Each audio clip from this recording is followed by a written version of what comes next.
Welcome to the Math Hub Mathematics in Statuna Sandy. Today we want to do a question on differentiation as takatarisa the applications of differentiation to gradient. So let us put down the question we are going to work with. So this is going to be our practice question. Your question yatoda practice nayo. Find the gradient of y is equals to x squared plus 1 over x where x is equal to 1/2. Sanda utanganda kuratidzai an easier and more efficient way yamunogona kushandisa to solve this question. Chekutanga, what is expected of us from this question? Since taudzwa the function y is equals to x squared plus 1 over x, ndokuudzwa kuti x should be equal to 1/2. Kuti tiwane the gradient of this function, we need what is called a gradient function. In simpler terms, tinofanirwa kudifferentiate y so that tinowana dy dx. dy dx kana kuti f prime of x ndiyo inonzi gradient function. Kana tawana gradient function, we can easily substitute the value of x, which is x is equals to 1/2, to substitute back into the gradient function to earn a numerical value for the gradient function. So zvandatsanangura panapa might not make so much sense unless we demonstrate what we mean. Saka tirikuda kudifferentiate y. Taudzwa kuti y is equal to x squared plus 1 over x. Take note that we have a common denominator, which is x. The easiest way of differentiating y, kutanga tanyora y again, but this time tanyora yakati y is equal to x squared over x plus 1 over x. Because apata shandisa out we have a common denominator. Iko kuti common denominator, zwereva kuti I denominator ya x squared, I denominator zvakare ya 1. Saka x squared plus 1 over x tinogona kuinyora as x squared over x plus 1 over x. So panapa let us simplify. Y is equal to x into x, that's 1. X into x squared dx. So panapa ngeri x plus, instead of writing 1 over x, let us say x to the power minus 1. Saka kana yada iso ichanetsa here dy dx. Dy dx is equal to the derivative of x, of course, in the 1. What about the derivative of x to the power minus 1? Minus 1 inodzoka yova minus 1, x to the power chi minus 1 minus 1. Saka this is actually 1 subtracting x to the negative 2, which is simply put 1 minus 1 over x squared. So this is going to be the derivative. Tikadai so tatopedza inobuda zvakanaka. But let us say kuti you want to do it the hard way. I discourage any attempt yekuda kuzama kuconverta an obvious fraction into a product kuti mushandise product rule. Ndiri kuti I discourage you from doing this. Y is equal to x squared plus 1 x to the power minus 1. I discourage this. Hazvirevo kuti haibudi, inobuda kana mukaita zvakanaka, but you are going to complicate things unnecessarily. So if you want to use the quotient rule, which I also advise against in such a case, because muri kuwanza mbambo pachitewe cheshindi, you are overcomplicating zvinhu zvinofanirwa kungova easy. That's the easy way. But I want to use the quotient rule in the event yekuti you didn't, hamuna kukasika kuona kuti ndo zvamunogona kuita. You can use the quotient rule. So let us use the quotient rule together panapa. So we are told that y, let us use the color yellow, I think it's better. We are told that y is equal to x squared plus 1 over x.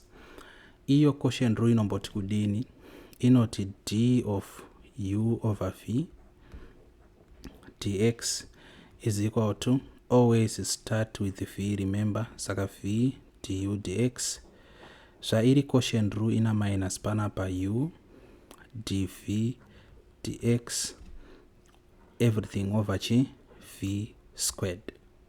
Saka takuda kuziva matems edu. Chekutanga, let u be equal to x squared plus 1. Saka du dx inenge iri chi, inenge iri 2x. Anditi? Because 2 inodona tozoti 2 minus 1. Then the derivative of a constant in this 0. Toya panapa toti let v be equal to x. Saka dv dx simply equal to 1. Like that. Saka panapa pangodikwa simple substitution. dy dx yamunogona kunyora makati d of u over v dx inenge equal to v. Tati v dx andika I encourage with some brackets like this. V multiply chi du dx then the 2x. We say everything under my square brackets, subtract. What about u? U in the x squared plus 1. E expressions are in my brackets, multiplying dv dx, which is just 1. This is all over. What is v? V in the x, it's x squared. Simplifying this should get us back to this.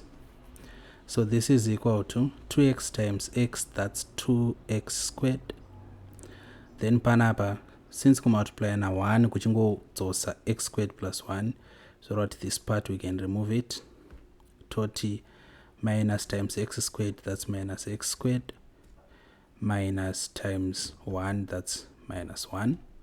And this is over x squared. Like that. Saka tikazoya panapa tikati 2x squared minus x squared in the x squared minus 1 over x squared.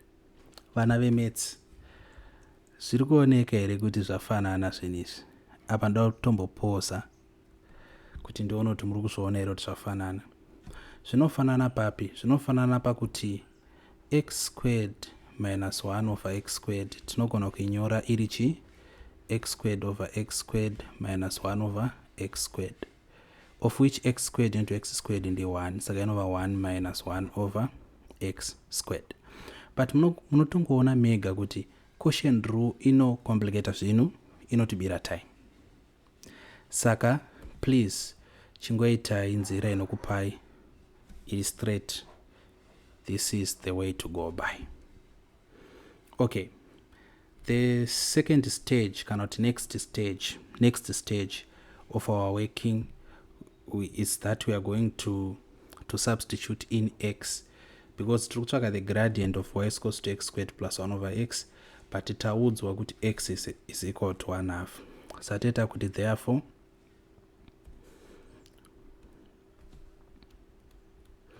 the gradient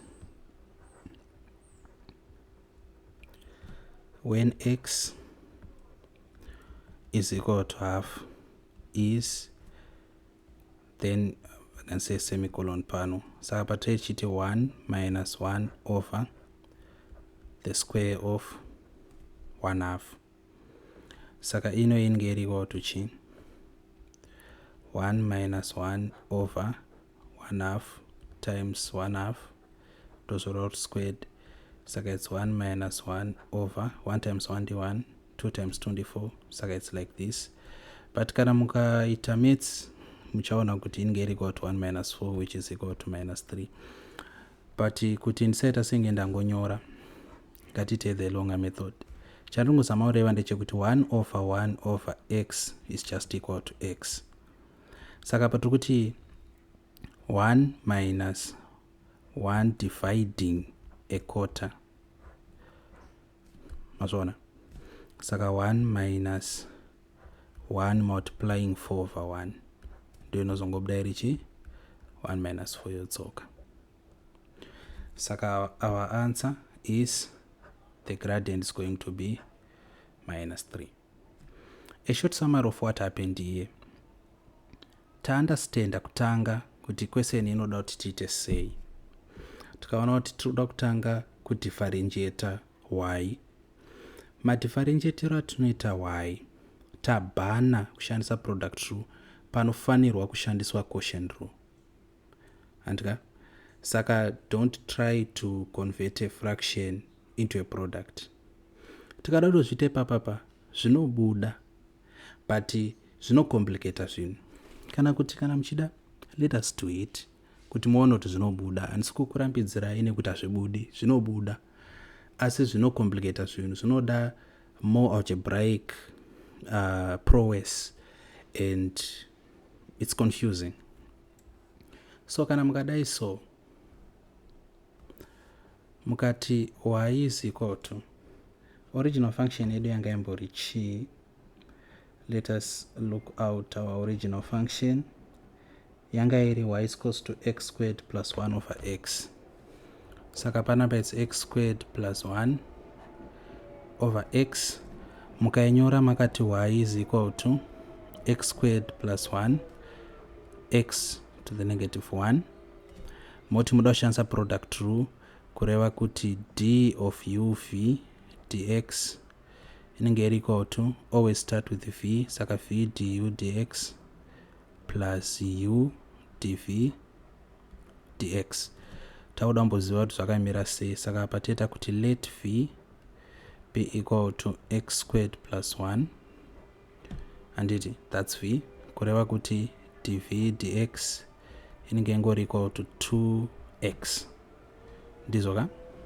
Since derivative of a constant are 0, moya pa side moti let u be equal to x to the power minus 1, kureva kuti du dx inenge iri minus 1 x to the power minus 1 minus 1, which is actually equal to what? To minus 1 over x squared, because this part yanga chizova minus x to the power minus 2. Saka ndo inosotsoka ichiva that part. Yes. Machona.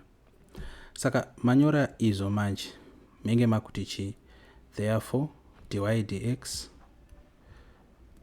which is the same as d uv dx, inenge iri equal to v. V in the x squared plus 1, but v iri kumultiply chi du.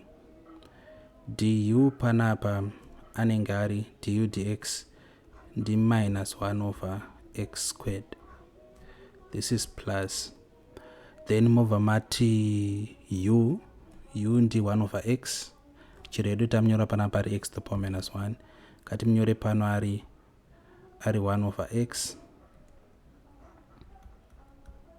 Saka 1 over x iri kumultiply chi dv dx, which is 2x, like this. So this in essence is going to be equal to minus multiplier x squared plus 1. This is over x squared, like that. Then xe, gonna check xe, so it is just plus 2, like this. So this is going to be equal to minus x squared minus 1 over x squared plus 2 munogona kumnyora akaita sei, munogona kumnyora akadai so 2x squared over x squared.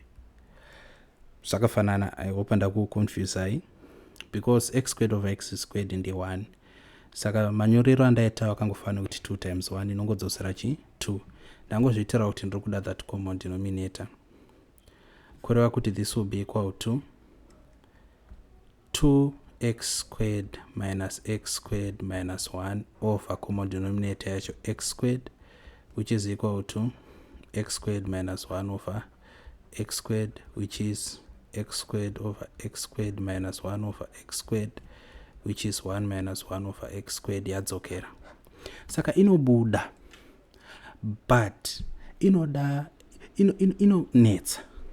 And fairly this question was relatively straightforward. Asi tichadzidza quotient rule. Andika? Quotient rule ndo inoshanda kana ari fractions. Product rule yoshanda kana ari two functions or two terms, two components which are multiplying each other. So this is in essence what we wanted to learn today. I invite you to join our school, the Math Hub Mathematics in Start on Ascending. We teach O-level maths, A-level maths, maths and science for all syllabuses, that is ZIMSEC, Cambridge, Metric, and so forth. If you want to get in touch with us, WhatsApp us on +263 71521 3310. Simply put 071 521 3310. Kana mine ma questions pamusana kunzwisisa, pamunoda more clarification, pamunoda kukritika, please use the comments, or if you want to be more private and direct, you can also use the same WhatsApp number. Thank you and take care.